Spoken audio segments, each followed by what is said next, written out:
আমি বিএনপি নেতৃবৃন্দকে বলতে চাই, আমি ব্যক্তিগত আক্রমণ, ব্যক্তিগতভাবে কাউকে কোনো কটু শব্দ উচ্চারণ করতে চাই না। তবে একটা কথা বলতে চাই, যেই 12ই ফেব্রুয়ারি নির্বাচনের মাধ্যমে আপনাদের জন্ম হয়েছে, আপনারা যেই 12ই ফেব্রুয়ারির গর্ভে জন্ম নিয়েছেন, সেই জন্ম নেওয়ার পরে এখন 12ই ফেব্রুয়ারিকে অস্বীকার করছেন, অর্থাৎ জন্ম নেওয়া সন্তান পিতামাতার বিবাহকে অস্বীকার করছেন। এর বেশি আর কিছু বললাম না। যদি আমাদেরকে বলতে বাধ্য করেন, আমরা এরপরে আর কোনো ব্যক্তির ব্যক্তিগত সম্মানের দিকে তাকিয়ে আমরা আমাদের মুখ বন্ধ রাখতে পারবো না। কেন আজকে বাংলাদেশের আলেম সমাজ, কেন আজকে বাংলাদেশের ইসলামপন্থীরা, কেন আজকে বাংলাদেশ খেলাফত মজলিস জুলাই বিপ্লবের পক্ষে এভাবে মাথায় কাফনের কাপড় বেঁধে রাজপথে নামতে চায়? যাদের মনে দ্বিধা সংশয় রয়েছে, আমি তাদেরকে বলতে চাই, আমরা জুলাই বিপ্লবের আকাঙ্ক্ষা জন্যই বাস্তবায়ন করতে চাই। কারণ জুলাই বিপ্লব 1905 সালের বঙ্গভঙ্গকে ধারণ করে, জুলাই বিপ্লব 1921 সালের ঢাকা বিশ্ববিদ্যালয় প্রতিষ্ঠার ঐতিহাসিক প্রেক্ষাপটকে ধারণ করে, জুলাই বিপ্লব 1947 সালে বাংলাদেশের স্বাধীন জাতিসত্তা গঠনের অভিপ্রায়কে ধারণ করে, জুলাই বিপ্লব 71-এর মুক্তিযুদ্ধকে ধারণ করে, জুলাই বিপ্লব 2013 সালের স্বপ্নর চেতনাকে ধারণ করে, জুলাই বিপ্লব 2024 সালের ছাত্র জনতার বৈষম্য বিরোধী আন্দোলনকে ধারণ করে। তাই আজ আমি ক্ষমতাসীন বিএনপিকে বলতে চাই, আপনারা ঐতিহ্যের 50 বছরের রাজনীতিকে বিশ্বাসঘাতকতা করবেন না। শহীদ জিয়াউর রহমান, বেগম খালেদা জিয়ার আদর্শের সঙ্গে গাদ্দারি করে বিএনপি টিকতে পারবে না। বাংলাদেশি জাতীয়তাবাদ এবং বাংলাদেশের স্বাধীন জাতিসত্তার যে আকাঙ্ক্ষা, সে আকাঙ্ক্ষাকে যদি বৃদ্ধাঙ্গুলি দেখান, আপনাদের অস্তিত্ব বিলীন হয়ে যাবে। আমরা স্পষ্ট ভাষায় বিএনপিকে লাল কার্ড দেখাবো। সমাবেশ করতে হচ্ছে, আমি মনে করি এটি বর্তমান ক্ষমতাসীন সরকারের জন্য লজ্জা এবং পরিতাপের বিষয়। তাদের জন্য একটি কলঙ্কজনক অধ্যায়।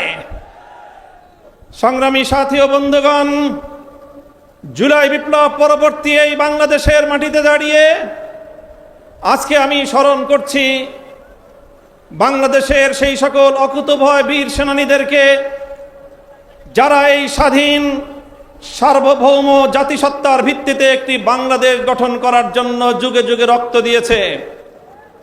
সেই ব্রিটিশ বিরোধী আন্দোলনে 1831 সালের বালাকোট, 1857 সালের সিপাহী বিদ্রোহ, শামেলির রণাঙ্গন থেকে শুরু করে 1947 সাল পর্যন্ত যারা রক্ত দিয়ে, জীবন দিয়ে ভারতীয় আধিপত্যবাদ থেকে এই পূর্ববঙ্গ নামক বাংলাদেশের একটি স্বাধীন মুসলিম জাতিসত্তা গঠনের জন্য সংগ্রাম করেছিল। বিংশ শতকের গোড়ার দিকে 1905 সাল থেকে বঙ্গভঙ্গ থেকে কলকাতা এবং দিল্লির আধিপত্যকে যারা মানতে অস্বীকৃতি জানিয়ে রক্ত দিয়েছে, জীবন দিয়েছে, 1921 সালে এই বাংলাদেশের মানুষের শিক্ষা দীক্ষা সহ সার্বিক উন্নয়নের লক্ষ্যে যেই ঢাকা বিশ্ববিদ্যালয় প্রতিষ্ঠার পিছনে যারা অবদান রেখেছে, এরপরে 1947-এ একটি নতুন রাষ্ট্র পাওয়ার পর 24 বছর পর্যন্ত যারা জুলুম এবং বৈষম্যের বিরুদ্ধে লড়াই করেছে, সর্বশেষ 1971 সালে মহান মুক্তিযুদ্ধের মধ্য দিয়ে বাংলাদেশকে একটি বৈষম্যহীন স্বাধীন রাষ্ট্রের গড়াপত্তন করার জন্য তারা একটি পরিবেশ তৈরি করে দিয়েছে। এরপরে 1971 সাল থেকে 1990 সাল, 90-এর গণ অভ্যুত্থান সহ ধারাবাহিকভাবে বাংলাদেশের ন্যায় ইনসাফ এবং জনগণের অধিকার প্রতিষ্ঠার সংগ্রামে অনেক রক্ত এবং ত্যাগ স্বীকার হয়েছে। বিগত ফ্যাসিবাদী স্বৈরাচারী শেখ হাসিনার আমলে 2009 সালের পিলখানা ট্রাজেডি, 2013 সালের শাপলা চত্বরের নবী প্রেমিকদের অকাতরে রক্তদান, 2013 সালে আল্লামা দেলোয়ার হোসেন সাঈদী রহমতুল্লাহি আলাইহির বিরুদ্ধে একটি কল্পিত রায়ের মাধ্যমে কোরআন প্রেমিক তাওহীদি জনতার উপর যে আক্রমণ করা হয়েছে, পাখির মতো গুলি করে প্রায় শতাধিক কোরআন প্রেমী তাওহীদি জনতাকে হত্যা করা হয়েছে। সেই সকল বীর শহীদান 2021 সালে মোদী বিরোধী আন্দোলনে হেফাজতে ইসলামের নেতা কর্মীদেরকে হত্যা হয়েছে। 2024 সালের জুলাই বিপ্লবে 1,500 বাংলার তামাম সন্তানদেরকে গুলি করে পরিকল্পিতভাবে হত্যা হয়েছে। রক্তের সাগর পাড়ি দিয়ে 36শে জুলাই 5ই আগস্ট 24 সালে বাংলাদেশ নতুনভাবে মুক্তি এবং স্বাধীনতা লাভ করেছে। জুলাই বিপ্লবীরা ঘোষণা করেছিল আগামীর বাংলাদেশ গঠিত হবে 1947 সাল, 71 সাল এবং 2024-এর ঐতিহাসিক বিজয়ের উপর ভিত্তি করে। তাই আজ যারা মনে করেন কেন আজকে বাংলাদেশের আলেম সমাজ, কেন আজকে বাংলাদেশের ইসলামপন্থীরা, কেন আজকে বাংলাদেশ খেলাফত মজলিস জুলাই বিপ্লবের পক্ষে এভাবে মাথায় কাফনের কাপড় বেঁধে রাজপথে নামতে চায়, যাদের মনে দ্বিধা সংশয় রয়েছে, আমি তাদেরকে বলতে চাই আমরা জুলাই বিপ্লবের আকাঙ্ক্ষা জন্যই বাস্তবায়ন করতে চাই।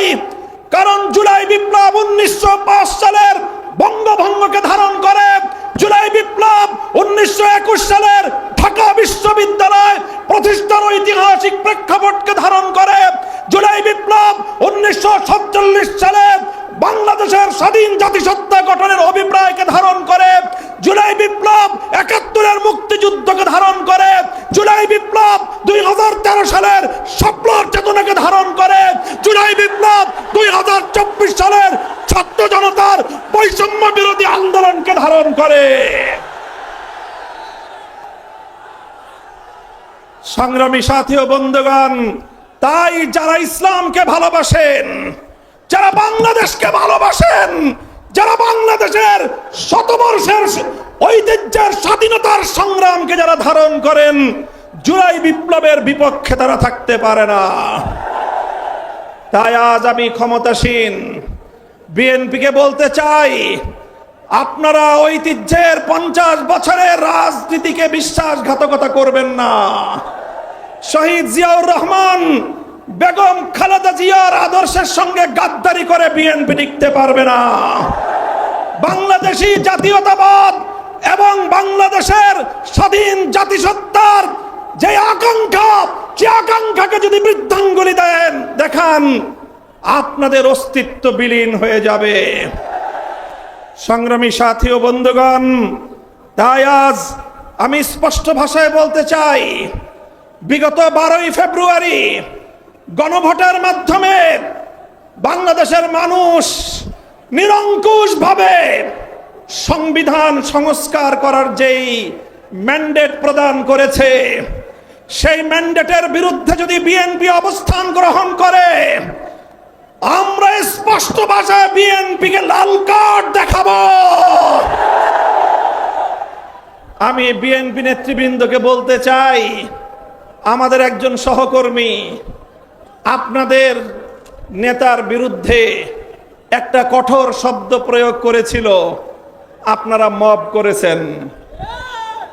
তাই আমি ব্যক্তিগত আক্রমণ, ব্যক্তিগতভাবে কাউকে কোনো কটু শব্দ উচ্চারণ করতে চাই না।